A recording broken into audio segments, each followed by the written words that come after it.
Good morning, everybody. It's another episode of Intellectually Honest, unedited, uncut. We're going to get right into it. Before we get started, though, y'all know the deal. Go ahead and do all that stuff that the YouTube algorithm likes. Hit that like button, hit that subscribe button, hit that notification bell. That way you'll be notified every time I drop. I really appreciate you guys rocking with me. If you're tuning in for the first time, if you love Bulls content, if you love Lonzo Ball content, if you love Celtics content, and a little bit of everything in between, me giving my intellectually honest opinions about it, then go ahead and join the team. Hit that subscribe button and that notification bell. That way you'll be notified every time I drop. But without further ado, I saw the game last night, and I got some takeaways from it. Lonzo Ball and the Chicago Bulls hosted the Houston Rockets, Christian Wood, Eric Gordon. So what happened? I'm going to tell you what happened. I got the stats up, so I'm being factual.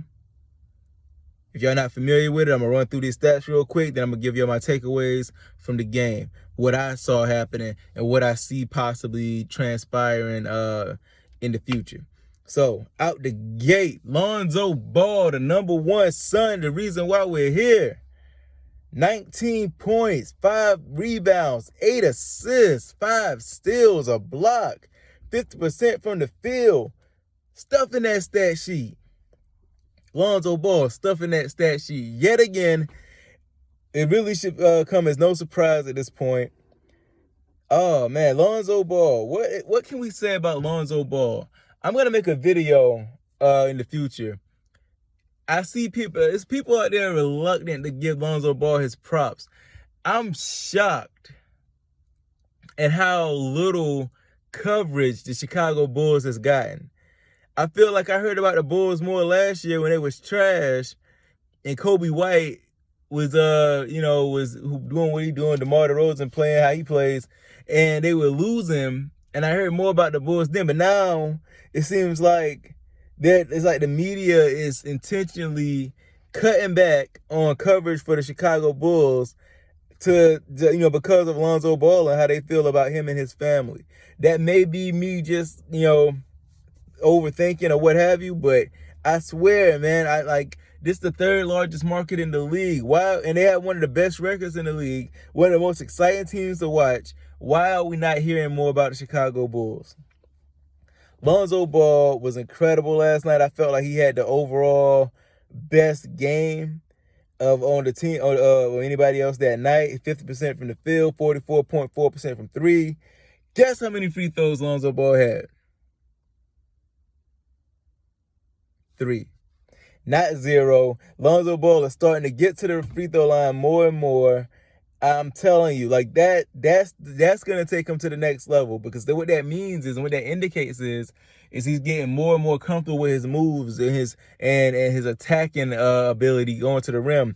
And what that's going to do is going to result in a lot more easy layups or him getting fouled. I saw him he got a nice and one tonight. That was nice. If he starts doing stuff like that on the reg, yeah, it's over. So, Lonzo Ball, positive 17 and the plus minus, highest on the team. Well, tied with Tony Bradley. So that's good. DeMar DeRozan, 26 points, 3 rebounds, 6 assists, 61% from the field. Once again, no threes attempted. He looks like he's back playing within himself. I guess he realized that hot streak he was on was coming to an end. He didn't want to shoot his team out the game, yada yada yada. 4 for 4 from the free throw line, very good from DeMar. He had the second highest plus minus in the starting lineup with a positive 10. Great game from DeMar DeRozan, and he's really been good all year in terms of scoring the rock. And like I said, he's been a pleasant surprise, which really shouldn't be a surprise, because DeMar DeRozan has always been good. So shout out to him for another great game. Nikola Vucevic. Now, this was not a great game from Nikola Vucevic. His stats look good. 18 points, 6 rebounds, 4 assists, 2 blocks, stat sheet stuffing, light. 8 for 18 from the field, so only 44% as a center. Not really the best, but he is a stretch center. So, but speaking of stretching, 2 for 8 for 3, 25%. That's not good. You know, let's just call it what it is. It was a good game by Vooch. It wasn't a it wasn't like a proving that he's still here to stay. It was a good game by Vooch. I'll say that. It wasn't trash, but it wasn't like, all right, it's the dude we wanted. It's the star center we thought we was getting. No, he had a good game. Kind of inefficient overall, but a good game. Moving on, Javonte Green did Javonte Green things. He brought the energy from the opening tip. If you was tapped in from the opening tip, you saw they won the tip off. Javonte Green got the ball and immediately threw down a dunk, establishing the energy and the momentum out the gate. Alex Caruso unfortunately left early because he had something with his foot, soreness in his foot. So hopefully that turns into nothing. Hopefully he's all right. But the Bulls, as we know, as with most teams in the league, they try to have a next man up mentality. If Lonzo Ball is QB1, Alex Caruso is QB2, then who is QB3? Your boy CW, Kobe White, came off the bench, played 31 minutes and 46 seconds, and he got off.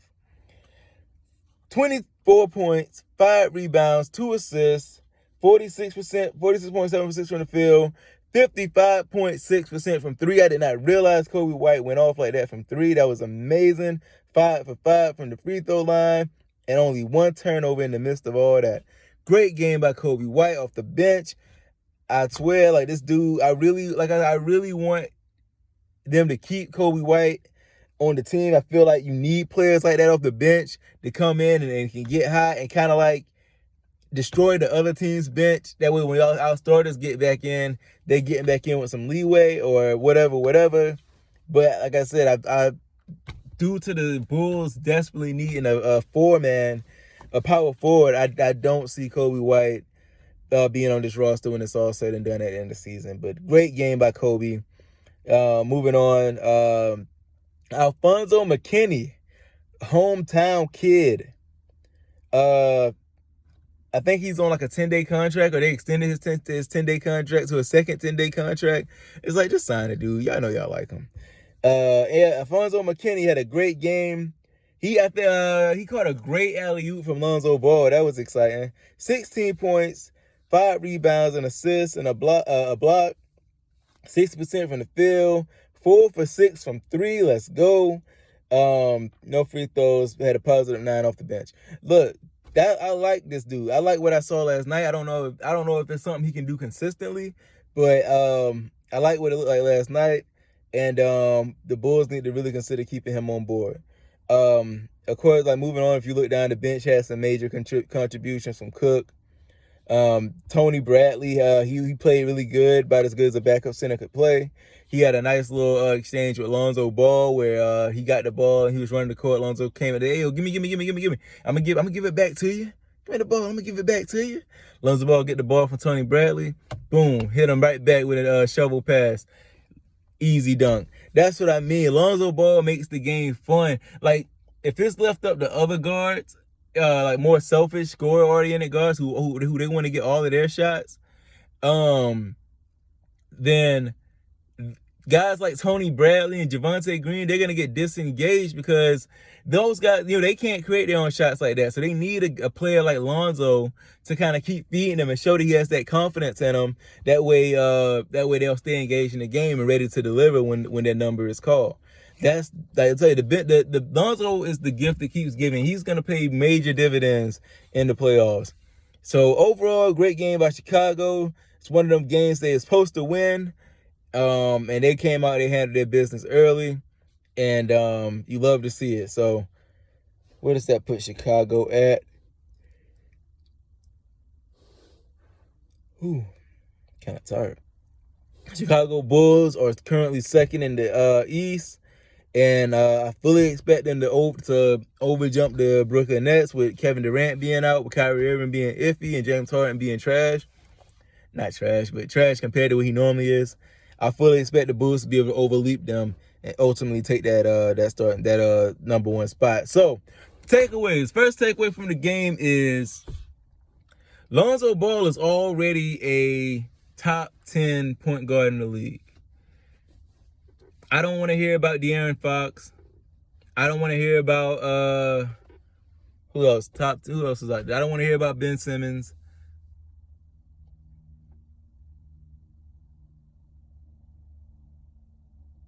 If pretty much anybody not named Chris Paul, I don't even want to hear about Kyle Lowry. I would pick Lonzo over Kyle Lowry.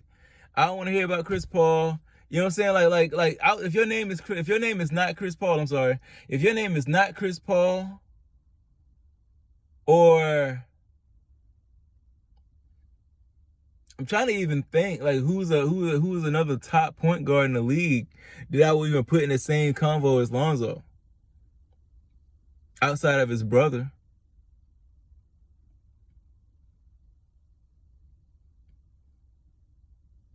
Y'all might have to help me in the comments. But like I said, the fact that I'm struggling to name point guards that I would clearly put over Lonzo Ball is a top 10 point guard in this league. His defense, just what he does on the defensive end, what he does with the three-point shooting. He's one of the best three-point shooters in the league. He's one of the best rebounders in the league. He's one of the best. This guy is elite in so many categories that how can he not be a top 10 point guard? I just watched this dude lock up the other team's defense while being the motor that drives his own offense, his own team's offense.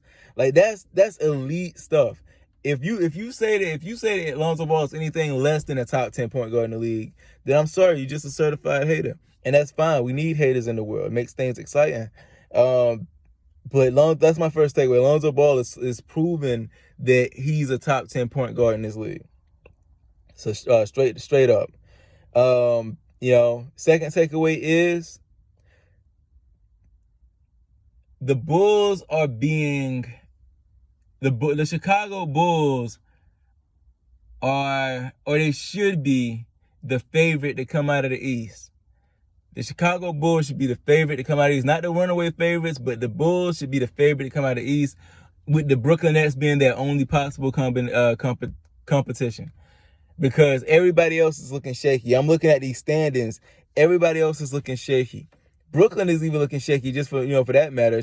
Cleveland, they're not legit like that. The Bucks are looking shaky. Miami is looking shaky. Philly is looking sad. Washington is came back down to reality. Charlotte is looking bad. Celtics, like all these teams, where the Pacers at? Because people, for some reason, the experts thought the Pacers would be able to hang with the Bulls, and they look sad. The Knicks look sad. Like all the teams that were supposed to be right there with these guys, right there with the Chicago Bulls, look sad. The Hawks, Trae Young, now that they stopped calling those ticky-tack fouls, they look sad. The Bulls look solid as hell. Look, name me a team in the league outside of the Warriors and the Suns that are clearly looking hotter than the Bulls. You can't do it. Lonzo Ball, Derozan, and Zach LaVine are a deadly combination. And the scary part is they haven't even reached their final form. Their final form is going to be less iso ball and more speed. And when they get to that point, when that clicks and they figure out how to make all that work, you're going to see some amazing basketball. And like I said, people are going to have to eat a lot of crow. A lot of that humble pie is going to be served up when the postseason gets here. Straight up. So last takeaway, my final takeaway.